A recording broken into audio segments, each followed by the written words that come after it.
Terminó la COP26, donde resaltó el acuerdo a última hora entre Estados Unidos y China, que anunciaron un trabajo conjunto para limitar a 1,5 grados el aumento de temperatura a fin de este siglo. Este es justamente uno de los temas que destacó el analista político Javier Altamirano en Horizonte COP del Mostrador, quien siguió en terreno todos los detalles de las negociaciones y también la trastienda de la cumbre climática en Glasgow, Escocia. Con él conversamos a esta hora cuando ya son las 9:47. Buenos días, Javier Altamirano. Hola Maca, ¿cómo están? Bien, ¿y tú? ¿Ya de regreso? La verdad es que no, estoy en Londres buscando apoyos para nuestros proyectos. Pero muy bien, buena suerte con eso entonces. Muy buenos días, Javier. Para quienes nos escuchan, hola, también recordamos que Javier es director ejecutivo de Horizonte Ciudadano. Gran colaborador del Mostrador, así que muy bienvenido, Javier. Cuéntanos, por favor, tú estuviste presencialmente, pero además eres un especialista en el tema.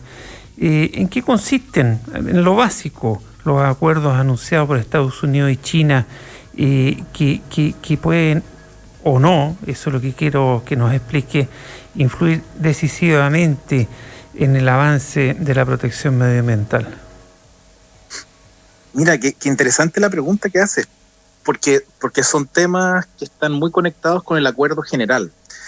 Para que la gente entienda la complejidad diplomática de este tipo de cosas, hay el acuerdo de Glasgow, que ahora se llama Pacto Glasgow, que va a ser la palabra que vamos a escuchar bien seguido, el que fue ratificado por casi 200 países. Eso es como el resultado mayor de esta COP, ¿ya? Sin embargo, como tú mencionas, hay otras muchas conversaciones y muchos acuerdos entre conjuntos de países que comparten intereses y, en el mejor de los casos, pueden motivar unos a otros a avanzar más rápido.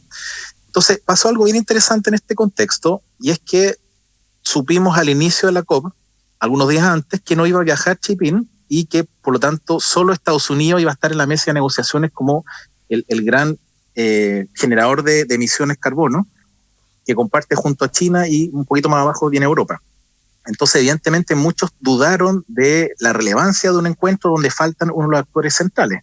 Sin embargo, China participó en varios de los acuerdos pequeños, que son estos acuerdos transversales que mencioné yo, que reúnen a ciertos países, pero fue un agente, vamos a decirlo con todas sus letras, obstaculizador de un conjunto de ambiciones mayores.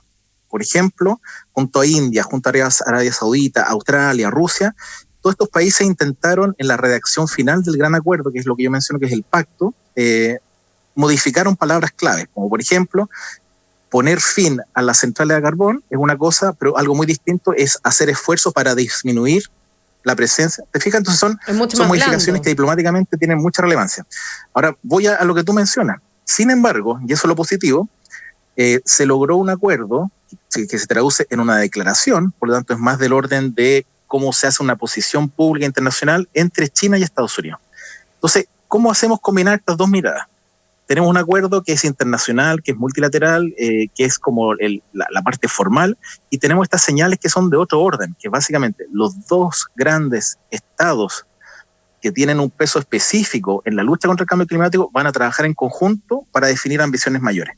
Entonces, hay que aceptar que aquí las noticias no van a ser blanco y negro, va a haber cosas buenas y malas, pero si empezamos a juntar las piezas del puzzle, el balance, sin ser todo lo que se esperaba, no es tan malo. Mira qué bueno, y ya que hiciste esa distinción clave para poder entender este entramado, Javier, el pacto, los pactos de Pacto Glasgow, los pactos de Glasgow, y lo que han avanzado Estados Unidos y China, los dos mayores contaminantes, ¿se puede resumir brevemente en qué consiste cada uno, o qué es lo medular del Pacto Glasgow, qué es lo medular de lo avanzado por los estadounidenses y chinos? Sí, a ver, la lista es mucho más larga en el caso del Pacto Grande, ¿ya? Voy a decir solamente los títulos, porque si no va a ser un poquito largo. Pero los títulos de la básicamente canción. Hay una modificación respecto de la proporción entre adaptación y mitigación, que es un tema que podemos desarrollar. Hay una total claridad en poner como enemigo público de la vida en el planeta al carbón. El carbón es el malo a vencer, y eso es un gran avance, aunque parezca evidente, es necesario dejarlo establecido y por escrito. Y cuando una cosa, perdón, hay cambios Javier, en la fecha respecto a la ambición Javier, que los países deben volver a confirmar, que antes era el 2025 y se avanza al 2023 o 2022. Eso es muy importante, Javier. Luego se mete dentro de los gases más contaminantes y más relevantes a disminuir el metano. Todo esto son avances súper relevantes. Javier, ¿te puedo hacer una pregunta? Hay discusiones respecto al financiamiento del norte hacia el sur. Hay acuerdos sobre el funcionamiento de los mercados de carbono, que también es un temazo que hay que conversar. Por lo tanto, el balance respecto de eso es bastante positivo, porque son cosas que son movimientos dentro de un eje, pero que son movimientos determinantes. Respecto al caso de Estados Unidos y China, es un acuerdo mucho más de voluntad política, de avanzar en reducir las emisiones, reducir ciertas industrias y atacar fuertemente el trabajo de la adaptación. Javier, no sé si estás con retorno, ¿tú me escuchas o no? Javier. Sí, yo escucho bien. Sí. Ya, que hay un delay, parece.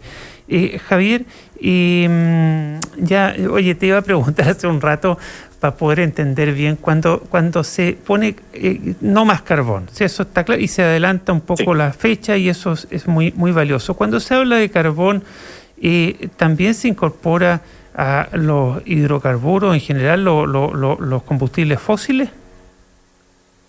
Sí, es decir, dentro de los fósiles tienes el petróleo, el gas y el carbón. Claro, entonces lo que se hizo en esta pasada es decir, el carbón es el malo que hay que vencer porque es una tecnología absurdamente antigua, que no tiene justificación dado los avances en energías renovables. Ese es el mensaje central. ¿Y qué pasa con los otros?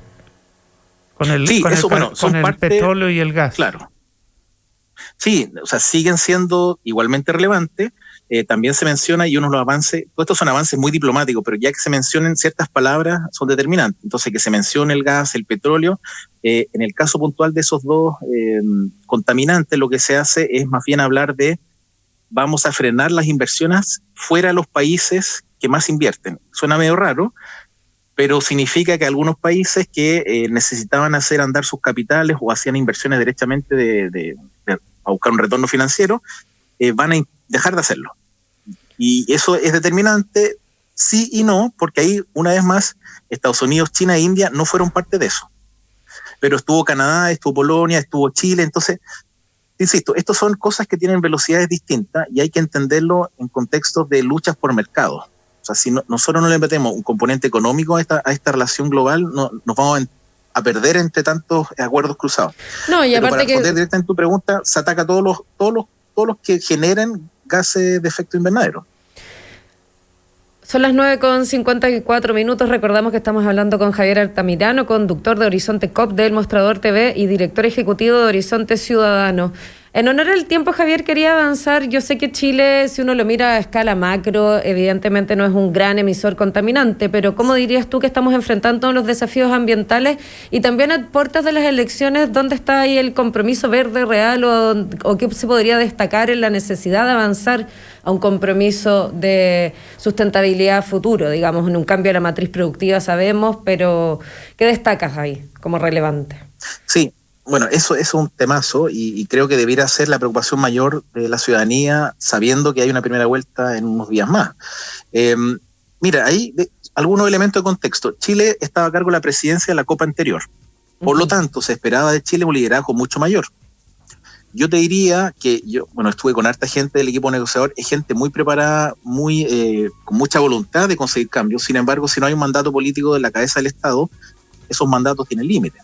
Entonces, cuando tú negocias, tienes líneas rojas con las cuales tú tratas de llegar a acuerdo o no. Y ahí yo creo que justamente uno podría estar un poco decepcionado de lo que fue el liderazgo de Chile en esta COP, ¿ya? O sea, no fue relevante y tampoco fijó estándares mayores. Y si Chile llegó a ocupar esa presidencia de la COP25, tiene que ver también con lo que está pasado con la representada Chile en términos de conservación marina y en términos de transición energética. Entonces hay que entender ese primer elemento. Lo segundo es la discusión de que lo que viene ahora, porque ya cerremos la página Sebastián Piñera 2. Preocupémonos de los programas presidenciales y yo siento que al menos en lo discursivo el tema está presente. Eso está bien y eso debe ser valorado como un avance respecto a lo que había hace 4 años atrás.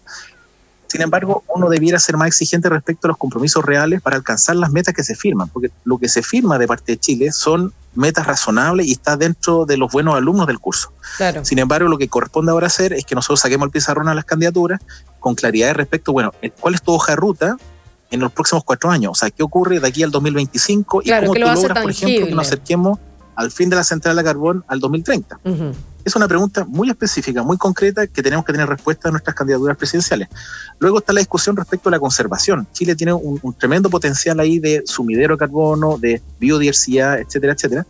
Pero si no hay una voluntad clara, por ejemplo, el Servicio Nacional, que hace mucho rato está dando vueltas dentro de la discusión legislativa, también hay una voluntad política que debería transformarse en dar más herramientas, más recursos, más institucionalidad para cuidar ese tremendo reservorio que tenemos. Y así uno podría seguir con todas las áreas, la discusión del agua, la discusión de la pesca. En cada uno de estos componentes, si nosotros integramos realmente y en serio la discusión climática, vamos a ver que se requiere compromiso específico. Todos sabemos que en política el compromiso específico se traduce en la ley de presupuesto y en cambios de la institucionalidad que nos esté dando el ancho. Eso es lo que uno puede exigirle a nuestras candidaturas. Eso es un muy buen punto a tener a la vista, teniendo en cuenta, como bien dices, que quedan solo días para la primera vuelta, digamos, de las elecciones presidenciales este domingo 21 de noviembre. Ya son las 9:58, tenemos que despedirte, Javier Altamirano, porque ya es momento también de cerrar nuestro primer programa de la semana. Que tengas un buen lunes. Muchas gracias, que tengan una excelente semana. Gracias igualmente, Javier Altamirano, y muy buen lunes también, Maca Fernández. Muy buen lunes para ti también, Federico Joanón, y para todas y todos quienes nos escuchan a través de la 92.9, también radiolaclave.cl y elmostrador.cl. Les recordamos que en minutos comienza una nueva sesión de Combinación Clave con Fernando Paulsen. Nosotros nos escuchamos mañana a partir de las 8 en punto. Copeuch, ya somos 1 millón de socios, presentó El Mostrador en la Clave.